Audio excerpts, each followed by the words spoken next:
We have no hostilities with our neighbors. The fact is very clear that we are targeting the US bases, US interest, and US assets in reciprocal action. In response to the representative of the United States, I only want to refer to some remarks of the US President, which has initiated this war of aggression against Iran. On 21st of March, he threatened to hit and obliterate Iran's power plants. On 30th of March, he escalated these threats, vowing to blow up and completely obliterate critical infrastructure, including power plants, oil facilities, Khark Island, and desalination installation. On 1st April, he declared his intention to bring Iran back to the Stone Age, explicitly threatening to strike all electric generating facilities. On 5th of April, he again openly threatened to target civilian infrastructure, stating that Tuesday will be power plant day and bridge day. There will be nothing like it. And 2 days resorted to language that is not only deeply responsible, but profoundly alarming, declaring that the whole civilization will die tonight, never to be brought back. Such rhetoric is unfitting of any political leader, let alone the head of a permanent member of the Council entrusted with the maintenance of international peace and security. Iran will take all necessary measures to defend its people, safeguard its sovereignty and territorial integrity, and protect its vital national interest with full resolve. The United States and the Israeli regime will bear responsibility for all subsequent consequences, regional and international. Republic of Iran. In the name of God, the compassionate and merciful, thank you, Mr. President. I congratulate Bahrain's presidency for this month. The draft resolution put before the Council was flawed, factually, legally, and politically. The draft is entirely one-sided, biased, and indefensible. It distorts the realities on the ground by falsely attributing responsibility to Iran, the victims of the aggression, while deliberately ignoring the root causes of the current crisis. The text unjustifiably and misleadingly portrays Iran's lawful measures in the Strait of Hormuz, which have been taken in the exercise of its inherent right of self-defense in accordance with the UN Charter, as threats to international peace and security. At the same time, the text seeks to legitimize subsequent unlawful action by the aggressors and their allies under pretext of safeguarding freedom of navigation and maritime safety in the Strait of Hormuz and the Persian Gulf. Iran's lawful actions cannot be viewed in isolation from the broader context of ongoing aggression against its territory and sovereignty. Attempts to portray them as threat to international peace and security are therefore legally unfounded and devoid of any credibility. Mr. President, the objective of this draft is obvious: to punish the victim for defending its sovereignty and vital national interests in the Persian Gulf and the Strait of Hormuz, while providing political and legal cover for further unlawful acts by the aggressors.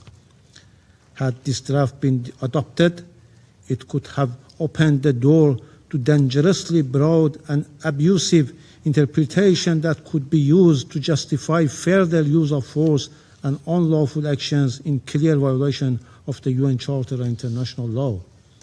It is deeply regrettable that neither Resolution 2817 nor this draft nor the statement of certain Council's members contain any reference to the initiators of the aggressions or the destabilizing conduct in the region, as well as the root causes of the current situation. This clear omission reflects a persistent pattern to politicization and double standards with the Council. Let me be clear, this text would only embolden the United States and the Israeli regime to continue in their unlawful actions and atrocious crime while shielding from accountability. In substance, this was a United States draft introduced under the other names. Today, the President of the United States again resorted to language that is not only deeply irresponsible but profoundly alarming, declaring that, quote, "the whole civilization will die tonight, never to be brought back," unquote. It is regrettable and alarming that while in full view of international community, the President of the United States shamelessly and brazenly issues threats to destroy all civilian infrastructure in Iran, including bridge, power plants, and energy facilities, by setting a deadline, and openly reveals this intent to commit war crimes and crime against humanity. The penholder of the draft resolution and its supporters have rushed to bring forward such an entirely politicized text for a vote. Its adoption would have set a dangerous precedent, normalizing the use of force based on the vague and unsubstantiated allegation, undermining the integrity of the UN Charter and highlighting the risk of the broader regional and international escalation. For these reasons, we consider the draft legally indefensible, politically unbalanced, and strategically destabilizing. We express our appreciation to China and the Russian Federation for their responsible conduct, for their constructive approach, and for exercising the veto in a manner consistent with the principle of the UN Charter. Their action today prevented the Security Council from being misused to legitimize aggression. In fact, Russia and China ensured the Security Council would not be instrumentalized to legitimize aggression, and in doing so, they stood firmly on the right side of the history. We acknowledge and thank Pakistan and Colombia abstained, recognizing the serious implication the draft would have had for regional peace and stability. By contrast, those who supported the draft resolution choose to put the blame on Iran while remaining silent on the ongoing war crimes and criminal and the terrorist attack being committed by the United States and Israel against civilians and critical infrastructure in Iran. Their position and their votes today reflect a clear double standard. It exposes a stark gap between their stance commitment to the UN Charter and international humanitarian law and their conduct in practice. Such selective application of legal principles not only undermines their credibility but also calls into question the good faith of the invocation of international law and the UN Charter. Mr. President, we categorically reject all unfounded and politically motivated allegations against my country made in this meeting. These claims lack any legal basis and serve only to divert attention from the realities on the ground, namely the illegal and savage war launched by the United States and the Israeli regime against Iran. Their purpose is clear: to whitewash the atrocious and war crimes committed by the US and the Israel against the people of Iran, and to obscure and deflect from serious violations committed against the Iranian people. Having said, Mr. President, I would like to make the following points. First, the Islamic Republic of Iran, as a responsible state committed to the United Nations Charter and the international law, has consistently upheld freedom of navigation and maritime security in the Persian Gulf, the Strait of Hormuz, and the Gulf of Oman. For decades, the Strait of Hormuz has remained open to all vessels, with freedom of navigation and maritime safety effectively maintained. Currently, the Strait of Hormuz remains open. However, the ongoing unlawful and brutal war waged by the United States and the Israeli regime against Iran has created a dangerous situation that has directly affected maritime safety in the region. In accordance with its inherent right of self-defense, Iran has taken necessary and proportionate measures to prevent aggressors and their supporters from using the Strait of Hormuz for hostile purposes. As a coastal state, Iran has restricted passage for vessels linked to those acts of aggression in accordance with international law. Therefore, vessels associated with the aggressors don't qualify for innocent passage and will be treated in accordance with applicable legal frameworks. Non-hostile vessels not involved in or supporting aggressions may continue safe passage in coordination with relevant authorities in Iran. Responsibility for any disruption or escalation in this vital waterway lies with the United States and Israel, whose actions have undermined regional stability and endangered freedom of navigation. Lasting stability depends on ending aggression and fully respecting Iran's legitimate rights and interests. Second, Iran has consistently pursued to resolve differences through political and diplomatic means, including with parties that have had serious disputes, in order to prevent escalation into conflict. This unjustified and unwarranted war was imposed on Iran by the United States and Israel. In June 2025, Iran was engaged constructively and in good faith in negotiation when it was attacked on the basis of unfounded allegations concerning its peaceful nuclear program, allegations that were later followed by contradictory claims that such capabilities had already been destroyed. The current aggressions was likewise initiated by the United States and the Israeli regime at a time when Iran, for a second time, was actively engaged in negotiation and an agreement was within reach. Once again, diplomacy was undermined and ultimately betrayed by the United States. Claims regarding Iran's nuclear program are baseless and unsubstantiated. For over 2 decades, the Israeli regime has repeatedly alleged that Iran is on the verge of developing nuclear weapons. Yet, no credible evidence has been presented to support this assertion. As a committed state party to the Treaty on Non-Proliferation of Nuclear Weapons, Iran has consistently rejected nuclear weapons and has clearly condemned the use of all weapons of mass destruction. Iran has also accepted one of the most rigorous verification and inspection regime of the International Atomic Energy Agency, reflecting its stated position that its nuclear program is exclusively peaceful.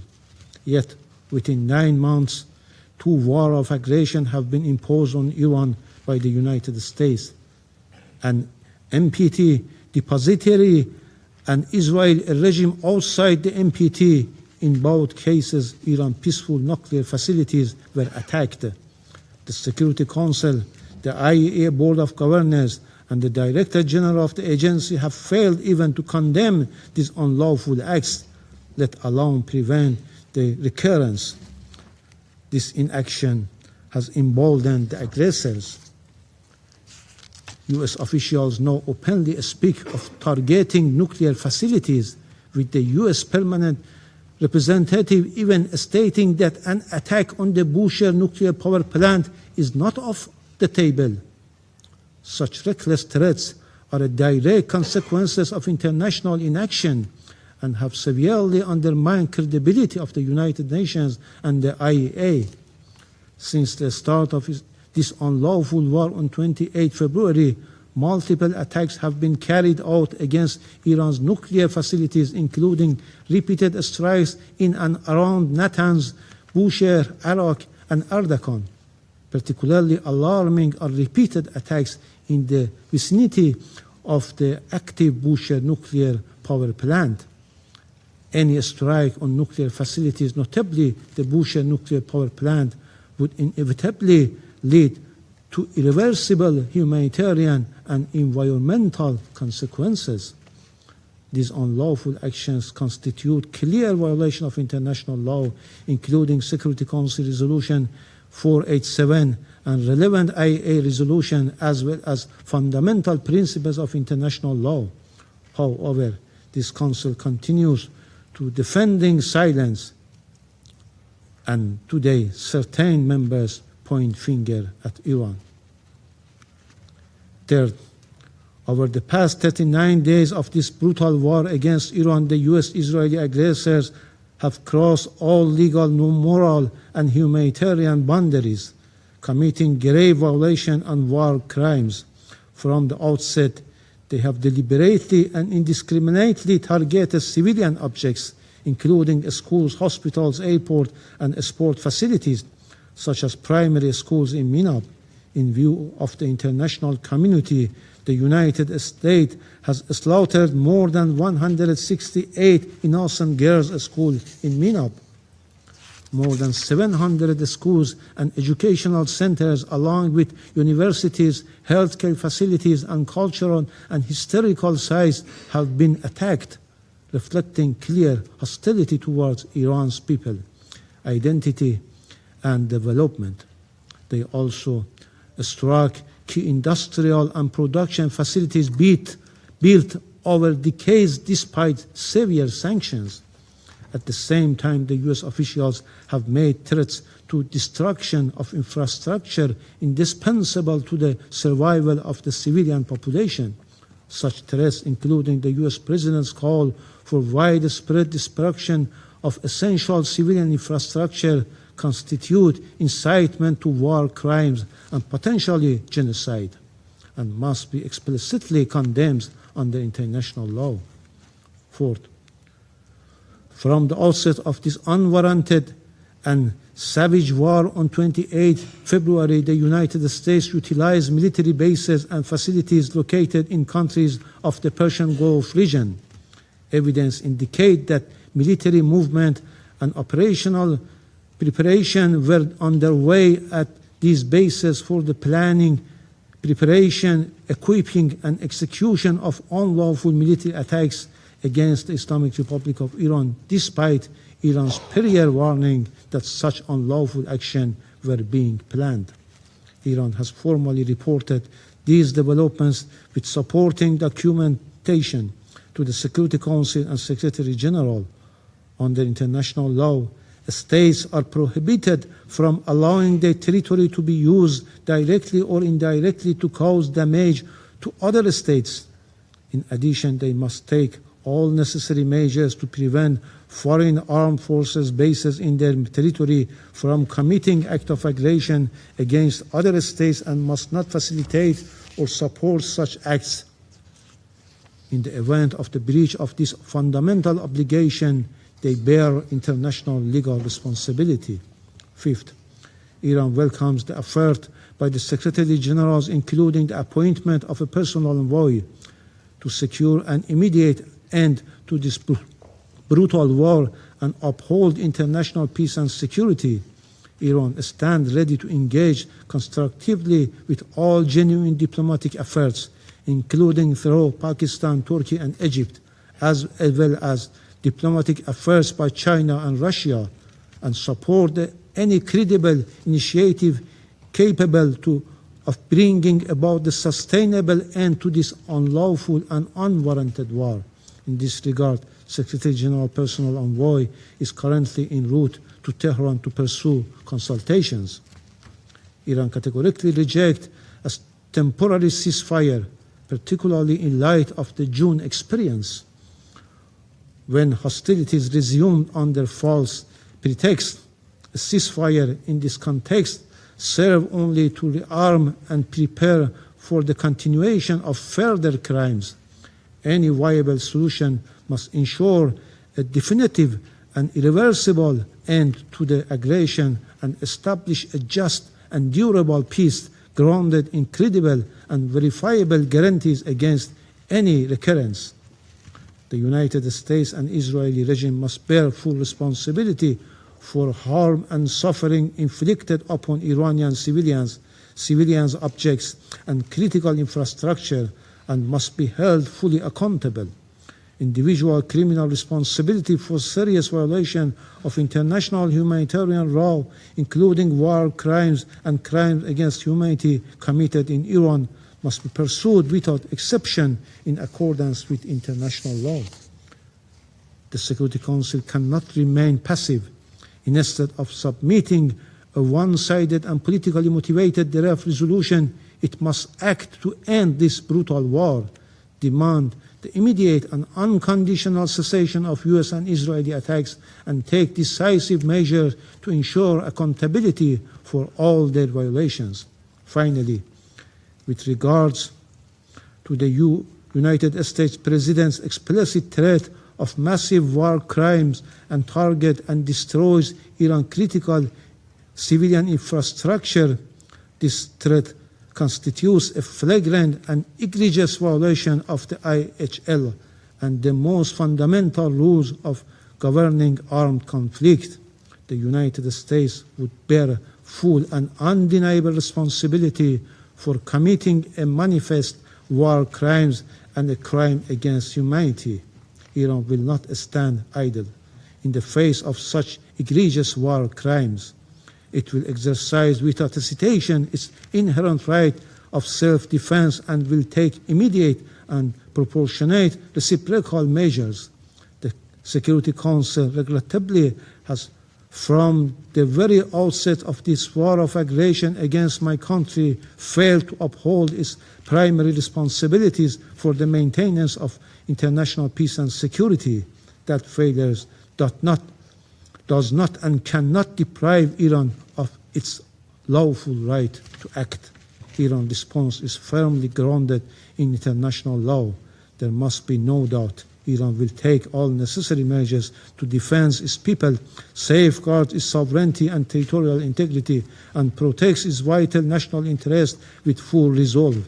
The United States and the Israeli regime will bear responsibility for all subsequent consequences, regional and international. I thank you. Representative of the United States has asked for the floor to make a further statement. Thank you, Mr. President. We heard a lot today. We heard from the ambassador from Iran a lot about their issues with this ongoing conflict with the U.S. But colleagues, that's not what this resolution is about today. This is not about Iran in the U.S. today. This is about Iran and the Gulf Cooperation Council and Bahrain and the world.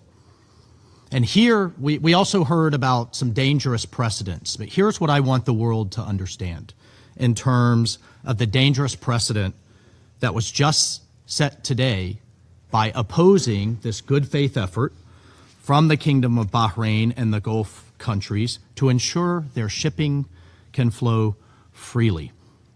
One can only imagine a future conflict where a party to the conflict decides it's going to impose collective punishment on the entire world and then use that as leverage in the conflict. One can only imagine a situation where a party decides to shut down the Straits of Gibraltar or the Bering Strait or the Malaccan Strait to further its ends.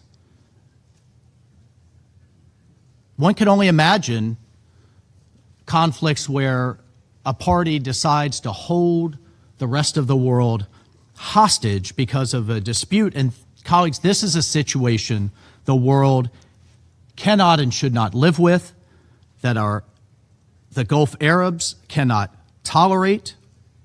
Freedom of navigation is fundamental to a nation's sovereignty and survival. So, Mr. President, the United States will support all measures for your country and for those affected to ensure it has the freedom of navigation, the freedom of transit in line with international law. So my message to the Iranian regime is, as people go hungry and as economies suffer, it is squarely on your shoulders. I thank you, Mr. President. I thank the representative of the United States for the statement. I believe that the representative of the Islamic Republic of Iran has asked for the floor to make a further statement. Thank you, Mr. President. Thank you, Mr. President. I think that once more this war showed that the U.S. will not bring security and stability for the regional countries. We have no hostilities with our neighbors. The fact is very clear that we are targeting the U.S. bases, U.S. interest, and U.S. assets in reciprocal action. In response to the representative of the United States, I only want to refer to some remarks of the U.S. President, which has initiated this war of aggression against Iranian. On 21st of March, he threatened to hit and obliterate Iran's power plants. On 30th of March, he escalated these threats, vowing to blow up and completely obliterate critical infrastructure, including power plants, oil facilities, Khark Island, and desalination installation. On 1st April, he declared his intention to bring Iran back to the Stone Age, explicitly threatening to strike all electric generating facilities. On 5th of April, he again openly threatened to target civilian infrastructure, stating that Tuesday will be power plant day and bridge day. There will be nothing like it. And 2 days resorted to language that is not only deeply irresponsible, but profoundly alarming, declaring that the whole civilization will die tonight, never to be brought back. Such rhetoric is unfitting of any political leader, let alone the head of a permanent member of the Council entrusted with the maintenance of international peace and security. I thank you.